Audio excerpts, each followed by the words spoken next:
శ్రీ గురుభ్యో నమః. హరి ఓం. ఈరోజు కూడా ఒక మంచి మంత్రం తెలుసుకుందాం. ఆ సరస్వతి దేవే శ్యామలాదేవి, ఆవిడే రాజ్యశ్యామల. శ్యామల అంటే మనకి అధికారాన్ని ఇవ్వడానికి, అలాగే ఉద్యోగాల్లో ఉన్నతి చేకూర్చడానికి, అలాగే విద్యలో ముందుకు వెళ్ళడానికి, పోటీ పరీక్షల్లో మనం గెలుపొందడానికి సాక్షాత్తు మనకి పక్క నుండి రాయించేది అమ్మవారు. కాబట్టి ఆ అమ్మవారి యొక్క మంత్రం మనం తెలుసుకుందాం. ఈలోపు మీరు ఏం చేస్తారంటే వీడియోని లైక్ చేయండి, అలాగే చాలామందికి షేర్ చేయండి. మీరు ఏమనుకుంటున్నారో అది కామెంట్ చేయండి, అలాగే మా ఛానల్ సబ్స్క్రైబ్ చేసుకోండి. ఇప్పుడు మంత్రంలోకి వెళ్దాం. మంత్రము అంటే మన యొక్క ఉచ్చారణ. మంత్రము అంటే ఉచ్చారణ, వాక్శుద్ధి ఎలాగో ఉచ్చారణ అలాగా. ఉచ్చారణ స్పష్టంగా ఉంటే మనకి మంచి ఫలితాలు వస్తాయి. అందుకనే చూసి చదవడానికి మనం ప్రయత్నించాలి ఎప్పుడూ కూడా.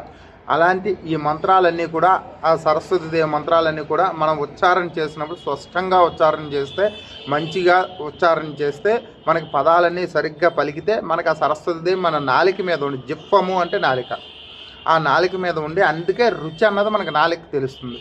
ఆ నాలిక మీద ఉండి మనకు అన్నీ కూడా శుభాలు చేకూరుస్తుంది. ఈ మంచి మంత్రాన్ని ఈరోజు తెలుసుకుందాం. చూసే చదవండి. చూసి చదవడం వల్ల మంచి ఉచ్చారణ అనేది వస్తుంది. ఈరోజు మంత్రం శ్రీమాత్రే నమః. ఓం ఐం యోగీశ్వరి సరస్వత్యే నమః. ఈ మంత్రం ఆవిడే యోగీశ్వరి కాబట్టి ఆ యోగీశ్వరి దేవే మనకి శ్యామలాదేవి.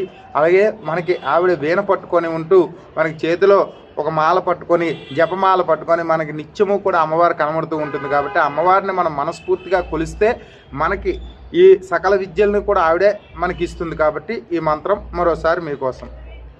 ఓం ఐం యోగీశ్వరి సరస్వత్యే నమః. ఈ మంత్రం ప్రతినిత్యం విద్యార్థుల చేత చదివించుకుంటే చాలా మంచి ఫలితాలు వస్తాయి. అలాగే ఈ మంత్రం అన్నది మనకి కొన్ని అక్షరం గల వాళ్ళు చదివితే, అంటే పేరు ప్రారంభమైన అక్షరం గల వాళ్ళు చదివితే వాళ్ళకి ఇంకా మంచిదన్నమాట. తా నుంచి హా వరకు, తాలోని హాలోని, హా అక్షరంలో ఉన్నవాళ్ళు, తా అక్షరంలో ఉన్నవాళ్ళు ఈ మంత్రం చదివితే చాలా మంచి ఫలితాలు వస్తాయి అన్నమాట వాళ్ళకు కూడా. కాబట్టి ఈ మంత్రం చదువుకోండి. అందరికీ కూడా శ్యామలాదేవి కరుణా కటాక్షం ఉండాలని కోరుకుంటూ జై శ్రీరామ్, జై హింద్, శ్రీమాత్రే నమః.